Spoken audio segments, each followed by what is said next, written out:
Have you ever heard someone say, "I think I had a breakdown"? Or perhaps you've said it yourself. The truth is, emotional breakdown isn't actually a formal medical diagnosis. It's a phrase people often use to describe a period where they feel emotionally overwhelmed and unable to cope with the demands of everyday life. For some people, it develops gradually. For others, it can seem to happen suddenly after weeks, months, or even years of ongoing stress.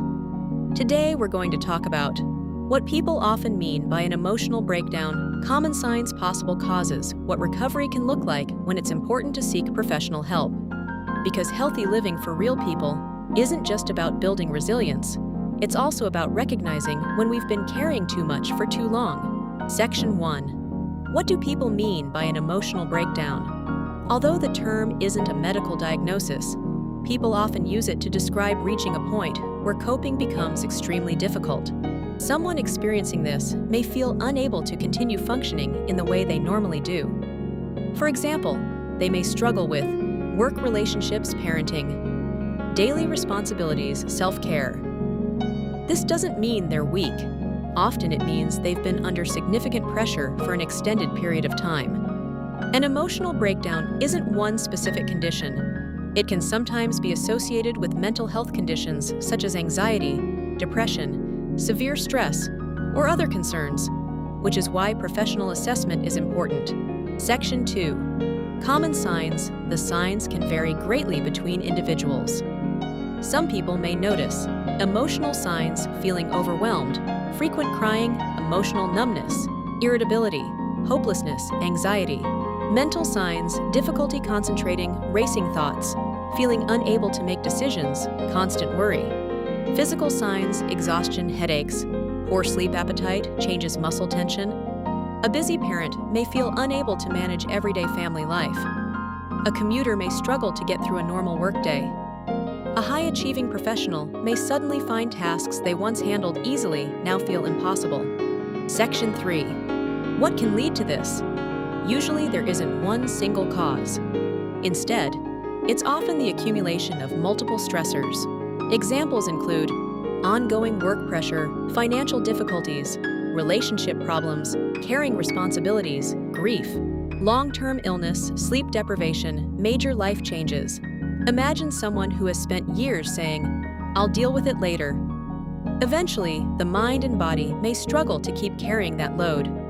Many people describe a breakdown as happening overnight, but often the warning signs have been building quietly.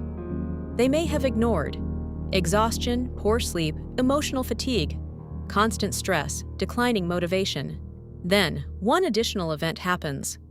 Perhaps an argument, a work deadline, unexpected bad news, and suddenly everything feels unmanageable. The final event isn't always the cause. Sometimes it's simply the point where the system can no longer cope. Section 5. Recovery looks different for everyone. Recovery isn't about snapping out of it. It often involves addressing the factors that contributed to becoming overwhelmed in the first place. For some people, this may include improving sleep, reducing stress, taking time away from work, talking to trusted people, accessing professional support. A parent may need practical help from family. A professional may need temporary adjustments at work. A caregiver may need someone else to share responsibilities. Recovery isn't one size fits all. When life feels overwhelming, even basic tasks can feel difficult. Instead of trying to change everything at once, some people find it helpful to focus on small foundations such as eating regular meals, drinking enough water, gentle movement, short walks, getting outside, maintaining a simple routine. These habits won't solve every problem, but they can support overall well-being while larger issues are being addressed. Section 7. When to seek professional help. If emotional distress is persistent, affecting daily life, becoming increasingly difficult to manage, it's important to speak with an appropriate healthcare professional or qualified mental health professional.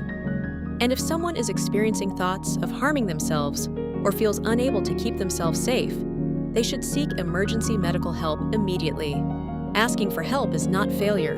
It's an important step towards recovery. One of the hardest parts of an emotional breakdown is believing, "I'll never feel like myself again." but many people do recover. Recovery doesn't always happen quickly, and it doesn't always happen in a straight line. There may be good days, difficult days, setbacks progress. Healing often involves learning new ways to care for yourself, set boundaries, and recognize your limits before reaching crisis point again. Many people eventually come out of difficult periods with a deeper understanding of what they need to stay well. An emotional breakdown is a phrase many people use when they feel overwhelmed and unable to cope. It isn't a formal medical diagnosis, but the distress people experience is very real. Common signs may include emotional overwhelm, exhaustion, sleep changes, difficulty concentrating, feeling unable to manage everyday life. The important thing to remember is that support is available. Different people recover in different ways depending on their circumstances, the underlying causes, the support they receive. The goal is not pretending everything is okay. It's recognizing when you need support and giving yourself permission to seek it.